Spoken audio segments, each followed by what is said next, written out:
बिल्कुल, पर हमारे प्रधानमंत्री से सीधे 3 सवाल हैं। जननायक कर्पूरी ठाकुर जी के गांव जा रहे हैं और इस संदर्भ में हमने सीधे 3 सवाल पूछे हैं प्रधानमंत्री से। पहला सवाल यह है कि क्या ये सच नहीं है कि 1989 अप्रैल के महीने में आरएसएस और जनसंघ दोनों मिलकर कर्पूरी ठाकुर जी की जो सरकार थी, राज्य सरकार थी, उसको गिराया। और क्यों गिराया? क्योंकि 1 साल पहले जननायक कर्पूरी ठाकुर जी ने आरक्षण की नई नीति अपनाई थी। 26% आरक्षण ओबीसी को प्रदान करने के लिए उन्होंने एक अधिनियम लाया था और वो पारित हुआ असेंबली में, और उससे नाराज होकर जुलूस निकाले गए, कर्पूरी ठाकुर जी को बदनाम किया गया, गालियां दी गई, क्या क्या नहीं कहा गया आरएसएस और जनसंघ के नेताओं से। यह हकीकत है। और आज कर्पूरी ठाकुर जी का नाम ले रहे हैं प्रधानमंत्री। हम उनको याद दिलाना चाहते हैं, अप्रैल 1989 में आपने क्या विश्वासघात किया कर्पूरी ठाकुर जी के सरकार के साथ।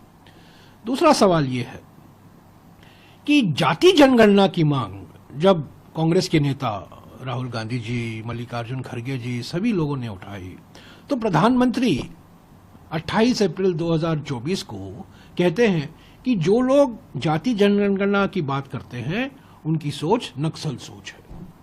यही नहीं, लोकसभा में 21 जुलाई 2021 को एक जवाब दिया गया, प्रश्न पूछा गया और जवाब दिया गया कि मोदी सरकार जाति जनगणना नहीं कराएगी। सुप्रीम कोर्ट में 21 सितंबर 2021 को एक एफिडेविट दाखिल किया गया कि हम जाति जनगणना के पक्ष में नहीं हैं, जाति जनगणना हम नहीं कराएंगे। उन्होंने कहा कि कांग्रेस के नेता की अर्बन नक्सल की सोच है और वही सरकार अभी श्रेय लेना चाहती है कि अगले साल वो जाति जनगणना कराएगी।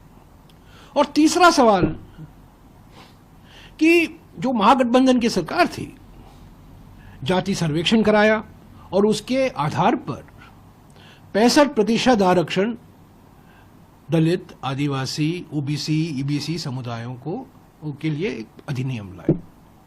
65% आरक्षण बिहार में 50% की सीमा को हटाकर 65% किया गया। वो हाई कोर्ट ने उसको खारिज कर दिया, सुप्रीम कोर्ट में आया, अभी सुप्रीम कोर्ट में मामला लंबित है। पर हमारा सवाल प्रधानमंत्री से यह है, क्यों आपकी जो ट्रबल इंजन सरकार है, आप जो डबल इंजन करते हैं, एक्चुअली असली बात यह है कि ट्रबल इंजन है। आपकी ट्रबल इंजन सरकार, नीतीश कुमार जी और आप दोनों मिलकर क्यों नहीं उस 65% अधिनियम को संवैधानिक सुरक्षा क्यों नहीं दी, संविधान के नवी सूची में क्यों नहीं शामिल किया।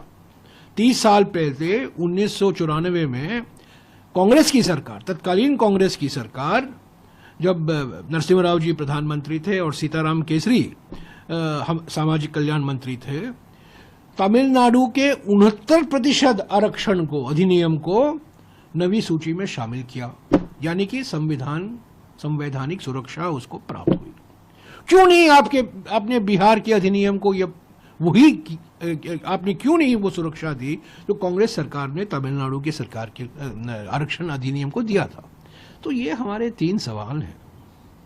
आपका मुख्यमंत्री का कोई चेहरा नहीं है, और जो चेहरा है वो तो बेचारे रिमोट कंट्रोल हैं। तो और आज आप सामाजिक न्याय की बात कर रहे हैं, तो हमारे 3 सवालों का जवाब तो दीजिए।